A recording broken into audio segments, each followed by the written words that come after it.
La chronique bourse, la quotidienne Zone Bourse, Anthony Bondin.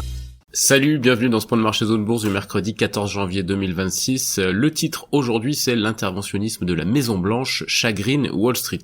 En effet, l'omniprésence de l'exécutif américain jusque dans des secteurs jusqu'ici relativement épargnés ne fait pas que des heureux. Les marchés actions se sont crispés alors que démarre la saison des résultats trimestriels et que la Cour suprême pourrait rendre son verdict sur les droits de douane dès aujourd'hui, ou pas d'ailleurs puisque c'est un peu la série à suspense de la rentrée. En Asie, la Chine bat un record d'exportation et le Japon rêve d'un plan de relance XXL. Parfois en bourse, les syllogismes se disloquent et ça a été le cas hier puisque l'enchaînement « la banque centrale peut réduire ses taux quand l'inflation est modérée, or l'inflation américaine de décembre est plus faible que prévu, donc la banque centrale peut réduire ses taux » a fait une sorte de gros flop. C'est qu'en économie, le diable se cache souvent dans les détails. L'inflation américaine est ressortie légèrement moins élevée que prévu pour le mois de décembre, mais l'effet d'entraînement n'a pas eu lieu parce que les marchés pensent toujours qu'il n'y aura pas d'autre baisse de taux d'ici le départ de Jérôme Powell de la présidence de l'institution en juin prochain. Pour être parfaitement clair, la publication de l'inflation hier à 14h30 a quand même eu un effet plutôt positif, mais tous les à côté ont un peu plombé l'ambiance. Wall Street a terminé en baisse modérée au niveau des indices S&P 500 et Nasdaq qui ont perdu environ 0,2%. Le Dow Jones à moins 0,8% a pris une claque un petit peu plus sévère à cause de la baisse marquée du compartiment financier. JP Morgan Chase a publié des résultats solides, mais le projet de Donald Trump de plafonner le taux des cartes de crédit a entraîné une levée de bouclier qui a pesé sur tout le secteur. C'est la seconde fois en moins d'une semaine que la Maison Blanche montre des signes d'ingérence dans les affaires privées après une incursion dans l'immobilier résidentiel la semaine dernière. Les milieux d'affaires n'aiment pas trop ça, d'autant que ça intervient en parallèle de la pression exercée sur la politique monétaire de la Fed. Ouvre les guillemets, tous ces éléments renforcent le poids du gouvernement américain et nuisent à la liberté et au libre marché qui ont été au cœur de la prospérité américaine. Je ferme les guillemets, ça c'est une citation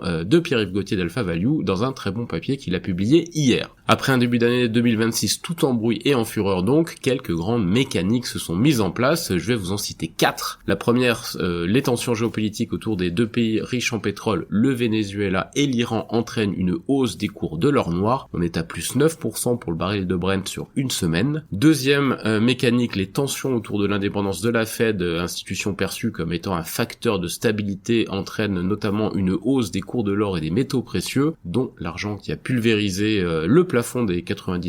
Troisième mécanique, la dynamique économique indéniable aux États-Unis, alimentée notamment par l'IA, et en Chine avec un export record dont on va parler un petit peu après, ça entraîne une hausse des cours des métaux industriels. Et enfin, quatrième mécanique, l'interventionnisme fédéral US entraîne des craintes pour certains secteurs comme la banque avec la menace de plafonnement des taux des cartes de crédit, l'immobilier avec l'interdiction faite aux investisseurs financiers d'acquérir certains biens, la santé avec la régulation du prix des médicaments ou encore la défense avec la pression sur les prix des fournisseurs de l'US Army. Ces mécaniques ne sont pas permanentes, mais elles sont évidemment à surveiller parce qu'elles façonnent le début d'année en bourse. En ce qui concerne plus précisément la séance du jour, les regards vont à nouveau se tourner vers les résultats des financières américaines à la mi-journée. On aura les chiffres de Bank of America, de Wells Fargo et de Citigroup. À 14h30, les prix à la production US rendront leur verdict. Il se pourrait aussi, j'en ai un petit peu parlé en intro, que la Cour suprême des États-Unis se prononce sur la constitutionnalité des droits de douane de Donald Trump. C'est un peu le facteur X de la séance. Personne ne sait, hormis la Cour elle-même, si le verdict tombera aujourd'hui, mais certaines journées sont susceptibles d'accueillir une décision, et ce mercredi en fait partie. La principale actu matinale nous vient aujourd'hui de Chine. Alors d'une part, les autorités ont relevé à 100% le niveau minimum de marge requis pour financer les achats de titres sur les marchés boursiers à crédit. Ça signifie que les investisseurs doivent détenir une marge équivalente à la valeur totale des titres qu'ils achètent à crédit au lieu de 80% auparavant. C'est une mesure qui concerne la Chine continentale, notamment les bourses de Shenzhen et de Shanghai, et elle est destinée à limiter les risques financiers. Et d'autre part, en Chine toujours, on a annoncé un excédent commercial record cette nuit,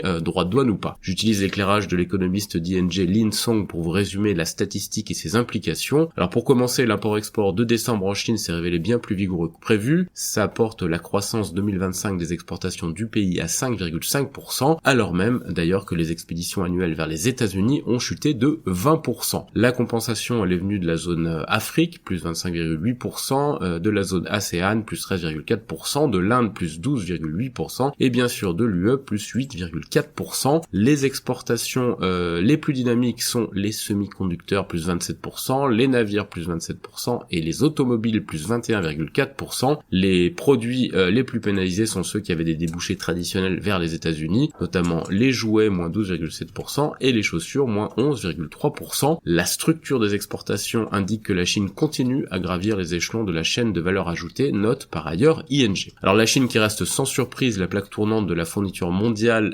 de produits, avec une montée en gamme et une force de frappe qui a permis de réorienter les flux en dépit des droits de douane américains. Alors vous me pardonnerez ce développement un petit peu long sur le sujet, mais il me semble assez évocateur des tendances de fond du commerce mondial actuellement. Côté Asie-Pacifique ce matin, le Kospi coréen a fait mine de mettre fin à sa série de 8 hausses consécutives de gains. Il n'a pas encore baissé en 2026, mais il s'est finalement repris pour afficher 0,5% de progression. Les autres places de la région sont en hausse, hormis en Chine continentale donc, où l'annonce sur les marges minimales a fait s'évaporer les gains du CSI 300. Il affiche toutefois seulement une baisse modeste. Au Japon, le Nikkei 225 prend encore 1%, il est toujours dopé par la perspective d'un plan de relance musclé du gouvernement Takeishi. En corollaire, le yen commence à glisser dangereusement dans la zone qui nécessite généralement une intervention de la Banque du Japon, c'est donc à surveiller. Les indicateurs avancés occidentaux, eux, ils sont nettement moins fringants, toujours préoccupés par la politique des États-Unis, mais ils ne s'éloignent quand même pas trop pour autant de leur record récent. Du côté de l'actu des entreprises, en France, Total Energy, qui était en forme hier avec le rebond du pétrole, ne se précipite pas pour revenir au Venezuela, où 100 milliards de dollars d'investissement sont nécessaires selon le PDG du groupe. La faillite de Saks aux États-Unis laisse des créances impayées pour les groupes de luxe comme Chanel, Kering ou encore LVMH. Engie remporte son premier projet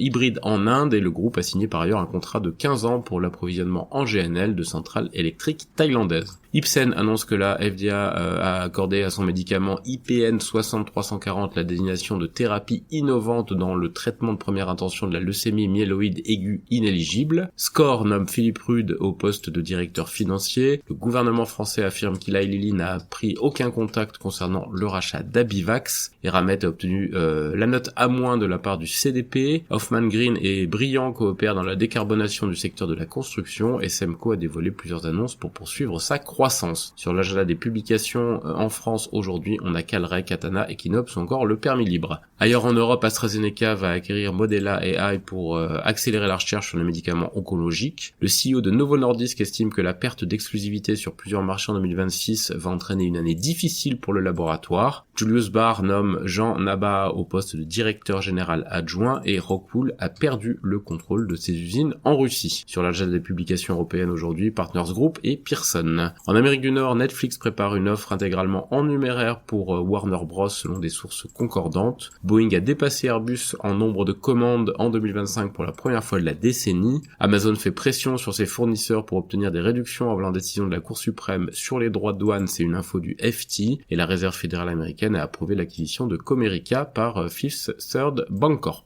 Sur l'agenda des publis, il y a donc Bank of America, Wells Fargo et Citigroup notamment aujourd'hui aux États-Unis. Ailleurs dans le monde, les actions d'Evolution Mining, de Newmont et des autres minières australiennes atteignent des records dans le sillage de l'or. Komatsu a maintenu des hausses de prix dans le monde entier pour contrer les coûts liés aux droits de douane et Bitpanda se préparait à entrer en bourse à Francfort au premier semestre 2026. Les publications du jour en Asie-Pacifique, Infosys et Union Bank of India. C'est terminé pour ce point de marché du jour. Excellente journée à toutes et à tous.